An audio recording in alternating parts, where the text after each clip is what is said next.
دلوقتي وهو دكتور في كليه الطب في جامعه هارفارد، في كتابه The Revolutionary New Science of Exercise and the Brain عن تجربه اتعملت في ولايه الينوي الامريكيه، ان هم قرروا ان هم يعملوا نشاط رياضي للاولاد قبل اليوم الدراسي. اكتشفوا ان القلق والاكتئاب قل عند الولاد بنسبه كبيره جدا، لان النشاط الرياضي ده ساعد ان هو يفرز جوه الولاد هرمونات السعاده. فالاول خليني ابشرك ان جسمك فيه مصنع سعاده طبيعي ربنا خلقنا بيه، هو الليمبيك سيستم، وهو اللي بينظم هرمونات السعاده في مخنا. مشكلته بس ان ساعات المصنع ده بيوجد شويه وما بيشتغلش قوي. ففي الحلقه دي بقى هنتكلم عن هرمونات السعاده والمصنع اللي بتتفرز منه، وازاي كل واحد من الهرمونات دي بيأثر على اللي حاسينه وكمان على حياتنا اليوميه.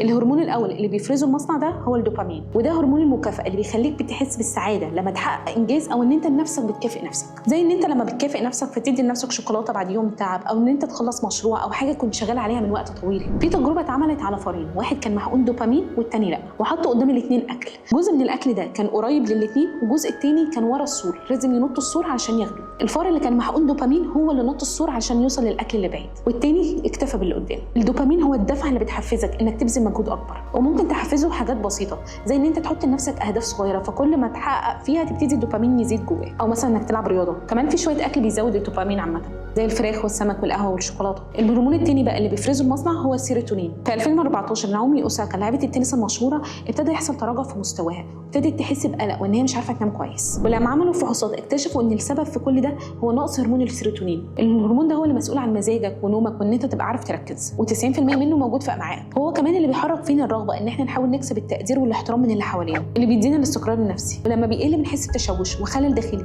حتى لو كل حاجه ماشيه تمام. اللي عملته نعومي بقى ان هي هنا ابتدت تغير نمط حياتها، اكل طبيعي، شمس، تامل، وده رجع لها قوتها زي ما كانت. الهرمون الثالث بقى اللي بيفرزه المصنع هو هرمون الاكسيتوسين، او زي ما بنسميه هرمون الحب. بيتفرز لما بنقضي وقت مع ناس بنحبها، او ان احنا نحضن حد غالي علينا، او نساعد حد من جوانا باخلاص، وهو اللي بيخلينا بنحس بالامان وان احنا محبوبين من جوه. المشكله انك ممكن تكون مش مبسوط بس مفيش سبب واضح، كل حاجه شكلها تمام من بره، بس السبب الحقيقي بيكون ان انت في نقص في العلاقات الحقيقيه اللي فيها دفء ومحبه حقيقي. وده اللي حصل مع يوهان هاري الصحفي البريطاني. بعد سنين طويله من الشغل والانجاز دخل دايره الاكتئاب. مع الوقت اكتشف ان العزله الاجتماعيه ونقص العلاقات الحقيقيه اللي كان فيه هي كانت سبب معاناته، وان لما ابتدى يقعد مع ناس من ثقافات مختلفه زي من امريكا او من اسيا ابتدت حالته النفسيه تتحسن، لان كل لما العلاقات القريبه بتقل الاكتئاب بيزيد، وكل ما الناس بتبقى في علاقات اقرب الاكسيتوسين بيزيد والمزاج بيتحسن. العضو الرابع بقى في شله الهرمونات هو الاندورفين. هو مسكن الام طبيعي جسمك بيفرزه عشان يحميك من الالم، سواء الالم الجسدي او النفسي. فكل مره بتجري، بتسمع اغنيه بتحبها، بتاكل شوكولاته، جسمك بيقول لك انا معاك خليك قوي. بس الاغرب بقى ان الاندورفين كمان بيتفرز مع مشاعر الحب،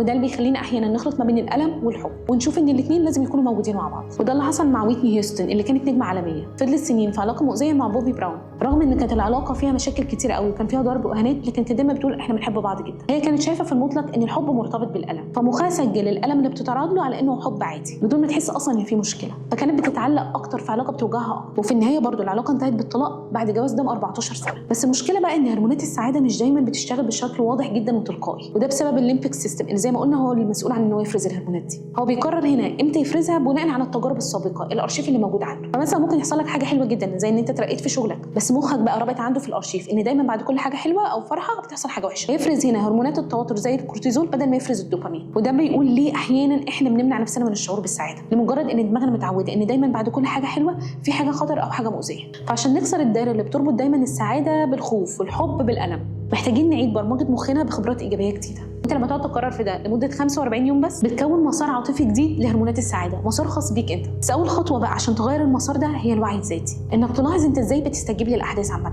وتعرف ان بعض ردود افعالك مبنيه على خبرات قديمه مش شرط خالص ان هي تكون منطقيه. يعني لما تحصل حاجه حلوه وتلاقي نفسك ابتديت ان انت تخاف بدل ما تفرح، قول لا انا هنا المفروض افرح، مفيش حاجه حقيقيه تخوف، مش شرط حاجه وحشه خالص تحصل بعدها. اسال نفسك في كل حاجه من الحاجات دي ايه الدليل ان الفكره اصلا صح. تبدا هنا انك تعزز الامتنان انك فرحان بالحاجه اللي موجوده بدل القلق. كذلك كل مره لقيت نفسك في علاقات بتاذيك وبتجرحك وانت مسميها حب، عيد على نفسك ان ده مش حب، وان الحب الصحي مش المفروض خالص ان هو يكون مرتبط بالالم والاذيه. وفي النهايه هرمونات السعاده دي ادوات ربنا حطها جوانا عشان نعيش حياه مليانه طاقه ودفء ورضا. بس سر اللعبه مش ان احنا هنا نستناها ان هي تشتغل بس من نفسها، سر ان احنا كمان هنساعدها بالرياضه وبالحب وبالعلاقات الصحيه وبالشكر وبالبعد عن المقارنات. فانت محتاج تفهم جسمك وتفهم مشاعرك، وافهم انك لما هتهتم بحياتك النفسيه هرموناتك هترد لك الجميل ده اضعاف. ما تنساش ان انا دايما بتمنى ليك الاحسن. ده في ببساطه، وانا مريم عزت. ما تنساش اللايك والسبسكرايب.